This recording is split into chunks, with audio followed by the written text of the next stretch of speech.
Hello, everyone! As my lore deepens, I've finally gotten around to thinking into some of the more untouched parts of the story, and that includes the villains. The time has come to put the antagonists in the spotlight. It took over 8 years to even try to touch the antagonists. I'm not sure why I struggle super hard with this, but as I made my main clan's lore and backstories, I always mentioned the evilness of some cats, but never where they go once they leave the clans. Today we're digging into the spookier side of things, where the clan's ancient religion, though unstable in current times, is challenged by a colony of cats who are against everything that the clans have ever known. They call themselves the Carrions. Which aren't exactly villains per se, just an opposing force. The Carrions are far more than just clan haters and rogues. They're cats with grief and conviction that gets twisted into something dangerous. I wanted a villainous group that wasn't just the stereotypical, I want to take over the clans for power, or one bad guy leads a bunch of evil NPCs until he's killed. So, their main motivation to be antagonistic is built around the belief that StarClan is severely unjust. Most of them tend to think that the kitty heavens are hoarded by the clans, and that all other cats are left to be guided by themselves alone. Condemned to wander, forgotten. Who are the clans to hoard the ancestors to themselves? Why do clan cats get an afterlife and their friends and family die? Just lost forever. They believe the ghosts wandering the earth are not trapped, but they're just sort of waiting to be reclaimed and remembered by those who understand them. The Egyptians believed the most significant thing you could do in your life was die. To the Carrions, the flood was not a tragedy. Most of them took it as a judgment, and the clan's refusal to share their faith even afterwards proved their corruption. The Carrions' goals are to keep the clans away from their ancestors, given they feel it's unfair that only clan cats get access to the ancestors in an afterlife, to give a place to those hurt by the clans. They even have a name-stripping ceremony to rid the clancomers of their old names, removing their ties to the clans, and provide a place of silent community to those without faith, which goes against the code normally. While most of the Carrions' intentions aren't directly to harm the clans by physical bloodshed, their rooted beliefs are aiding in StarClan's absence. Instead of wanting to destroy the clans, the Carrions want to free them, but forcefully. Most of these cats seek sanctuary in one another, however, if you have been spiritually harmed and do wish to return that favor. And a handful do want physical harm to come. So we've got a pretty mixed bunch here. Because of this, many have worshipped the idea of the natural cycle of things without divine intervention. Their leader wants to destroy the spiritual rift entirely and bring back all spirits to the living world, where no cat is forgotten or judged. If all spirits are released from the stars and allowed to return to Earth, then all cats, clan, tribe, rogue, kitty pets, etc., will share the same afterlife. So no StarClan at all. Of course, this is catastrophic if achieved. Gentle disclaimer, if you're planning to follow the release of my lore, save this video for a wee bit down the road, as it has some major spoilers to the plotline. Some of these characters are very important, and it gives away all of their motives. If you still want to follow along as I release things, I've made a Discord specifically for updates on all of the Warriors fan lore that I've made up until this point.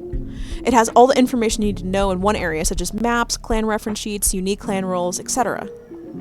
Anyway, onto the Carrions.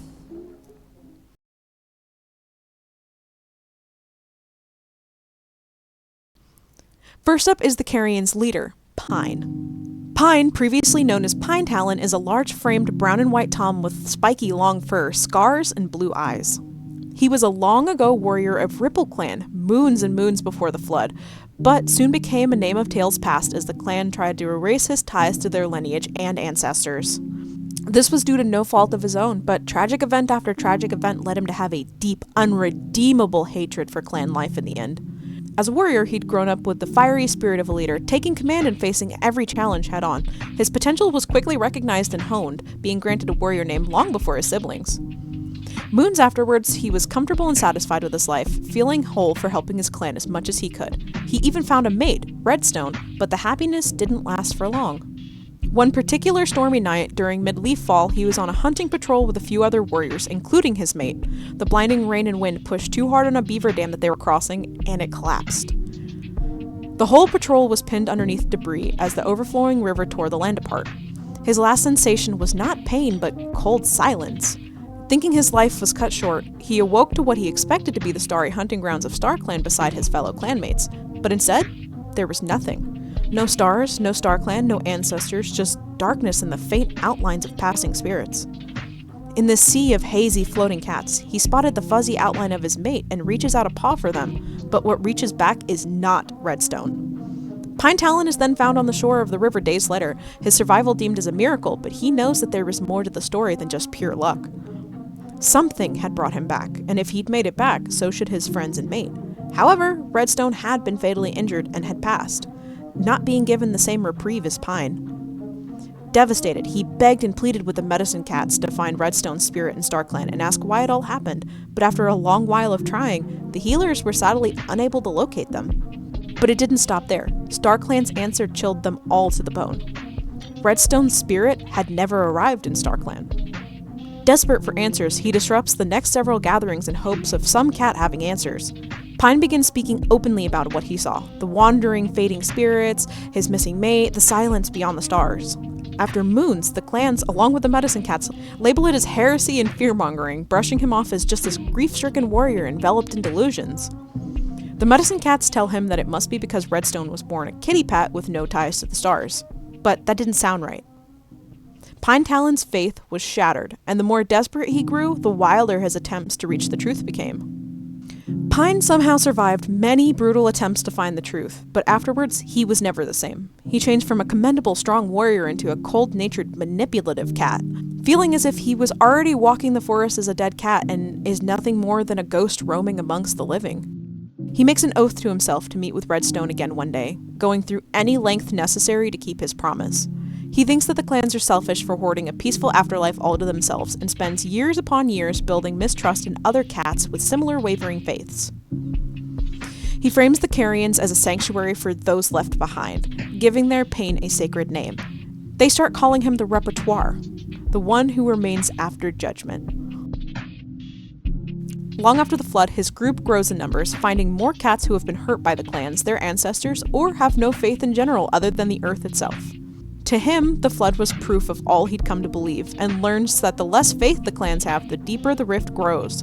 Deep down, he's convinced that if he can tear the rift between StarClan and the waking world all the way open and release all of the spirits from the stars, he'll see Redstone again.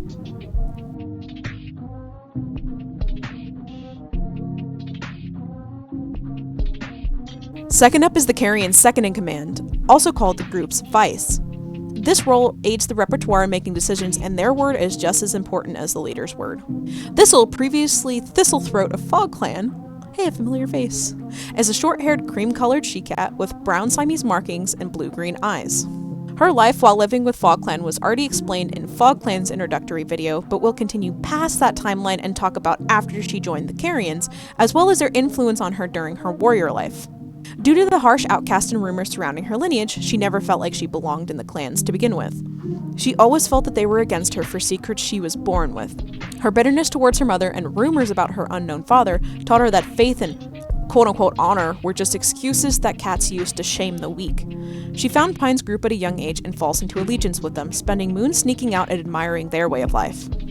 She is hell-bent on revenge, and slowly but surely, Pine's manipulation encourages her to try and drag her younger sister, Willowpaw, who is later Willowmoon, into the mix too. She's living two completely separate lives, bitterness growing as each one progresses. When all is said and done, moons and moons down the road, and she exiles herself from her clan alongside Ashen and Scorch, she's welcomed with open paws by Pine and becomes even more fixated on him than before. He was the first cat who didn't look at her with judgment. He saw through her venomous words and called it honesty. Here she found her lack of empathy and care to be beneficial to the group, slowly leading her to become trusted and well-respected. This was not an easy job, as she found herself crossing moral boundaries and questioning many of the practices. However, she had become unhealthily attached to Pine in many ways and offered her strength and skills to him in his commands. Eventually, she could only see herself standing beside him and swore to do so at whatever cost. She was even willing to kill to oversee the Carrions with him. She nearly ends the life of his previous second-in-command. She throws a killing bite, drops them at his paws, and looks at Pine for approval, only to see him mostly uncaring and slightly remorseful. She risked it all for him, and he can't so much as thank her? She, in that moment, feels like everything up to that point has been a cruel joke. that she was never going to get the respect she so badly craved all along, and when Pine begins speaking of opening the hushed veil, she grows uneasy.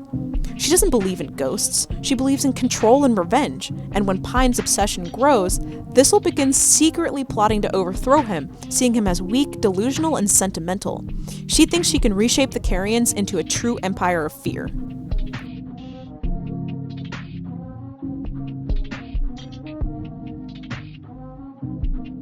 The third up is the Carrions' version of a medicine cat, the Redeemer. Vulture is a petite mottled she-cat with ghostly white patches and pale eyes. Before the flood, she was originally named Dovecall, a young Fledge clan cat who was overly cautious and watched her every step. She was a gentle soul with the urge to help her clan by pursuing a life of healing, especially since she was the smallest of her siblings and had a bit of mobility issues, so the laxness of collecting herbs and treating wounds gave her purpose. Despite not being clan-born, she had a natural attunement to StarClan and the ancestors. Or so she thought.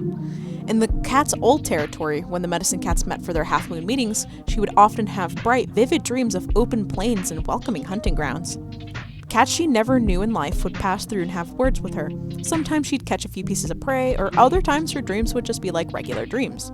Tragedy struck soon after she started training, when her sibling got caught in a rockfall and lost their life. Grief struck her like nothing else could have. But she stayed strong with the promise from the medicine cat that the next time she dreams with StarClan, she would meet him there and rejoice.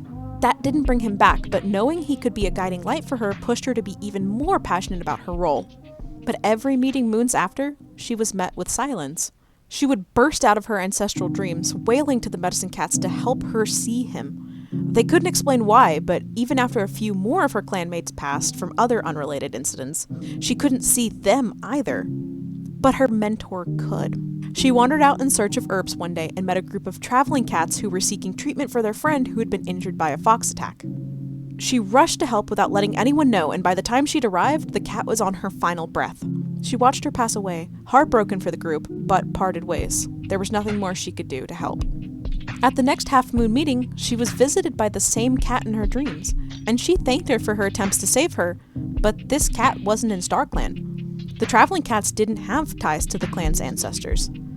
She eventually got the feeling that she was never seeing StarClan at all, which explained why these spirits would just pass through her dreams rather than hold significant meaning. Confiding in her mentor, she explained her grief and disconnect, hoping to be reassured. Instead, Pale Wing became skeptical of her, and the rest of the medicine cats were equally on edge. From then on, she became fascinated with the afterlife, experimenting with ways to possibly manipulate that bridge between life and death. After an omen about her presence in the clans leading to harm, and proof she was reaching out to outside sources for spiritual guidance, she was exiled from the clan. Pine found her afterwards, half-starved and murmuring to feathers in the dirt. Her faith in clan life and the ancestors had been cracked. To him, she was proof that the stars were no longer guiding anyone. He took her in, called her a redeemer rather than a false medicine cat, and made her the spiritual core of the Carrions, encouraging her earthly attunement rather than shunning it. Her name-stripping ceremony led her to call herself Vulture, feeling a disconnect from the gentle, sweet image that Dove misled others to see.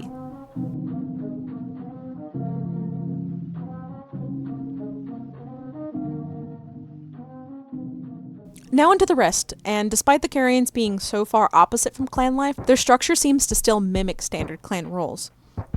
The other cats in this group simply call themselves Carrions, or just Wanderers, which is similar to Warriors but unstructured and following no particular code.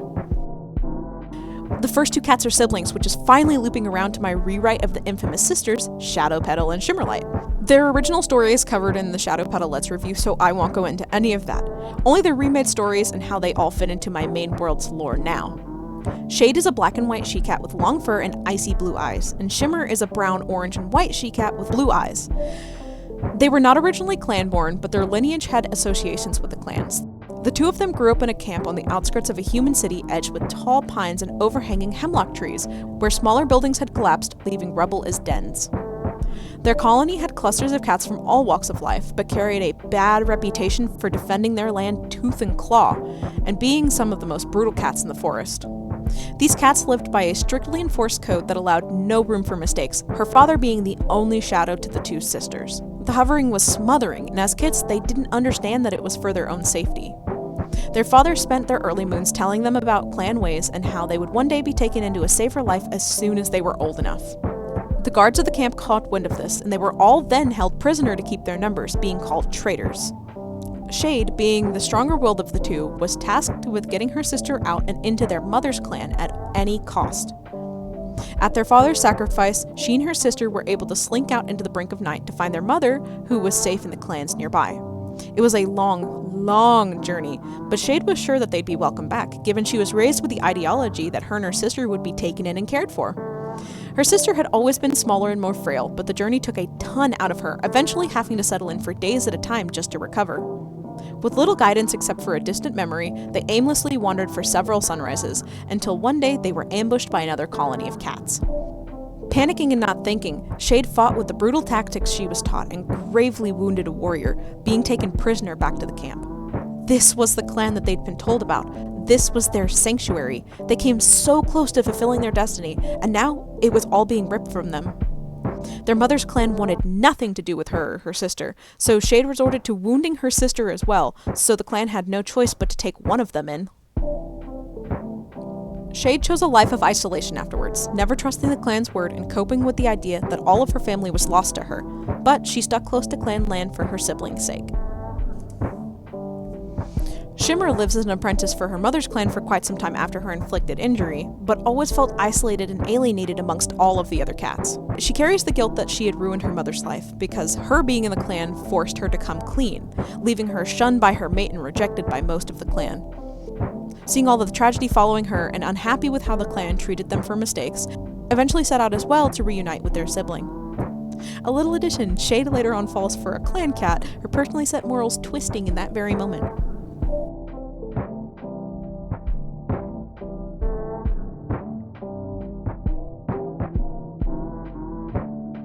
Silver is a short, curly-furred, pale gray tabby she-cat with orange eyes. She was a gentle-natured cat with everyone's best interests at heart. Healing was an innate interest for her, but seeing as the medicine cat was already training a cat at the time, she wasn't able to pursue that route. She ends up training to be a warrior, but in the latter half of her apprenticeship, things turned backwards for her. After Shade entered the camp and wounded Shimmer for her to be accepted into the clan, her caring nature kicked in and she became very protective of Shimmer.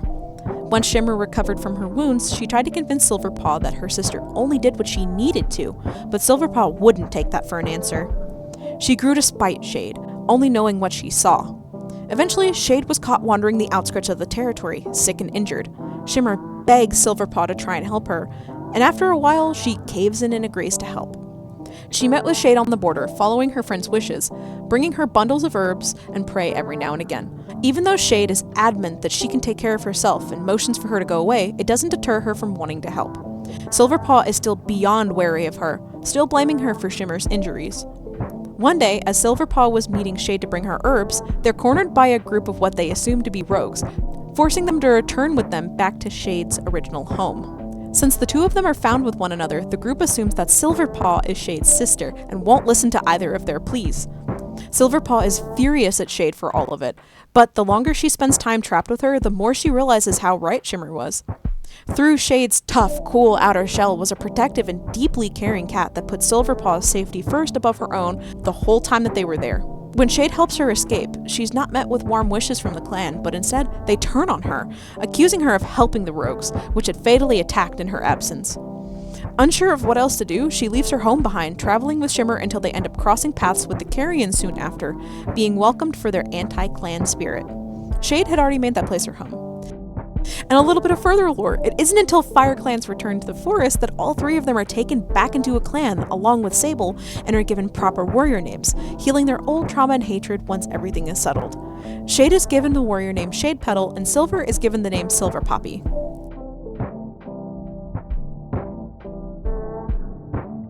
And finally, on to the last cat for this part.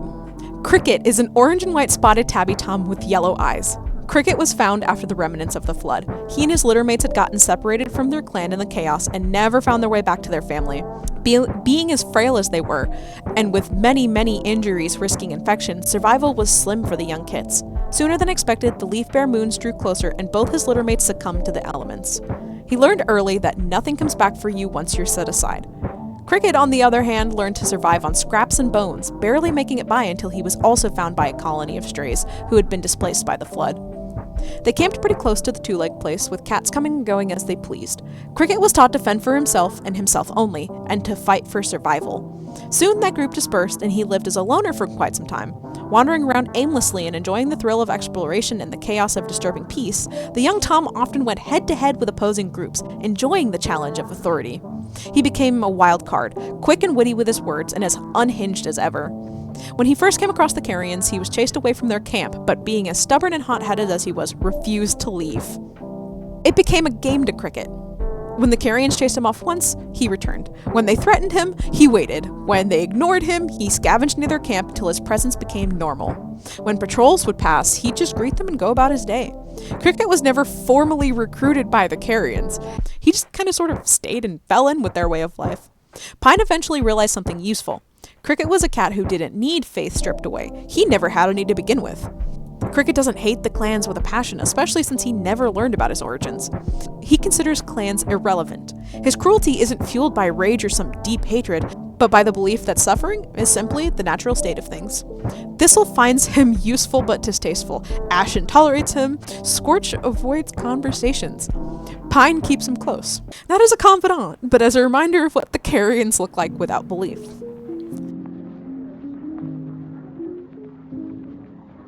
Ending on a wild card here, I have put so much love and effort into my villains after eons of not filling in the blanks. Part 2 will cover the rest of the group, including Kestrel Star and Pool Steps Forbidding Kids, what happened to Ashenfall and Scorchmist after joining the Carrions, and the woes of several other cats who have a really bad history with the clans, and the one inside cat who threatens to tear down the Carrions' whole hierarchy. Keep an eye out for part 2, and as always, thank you!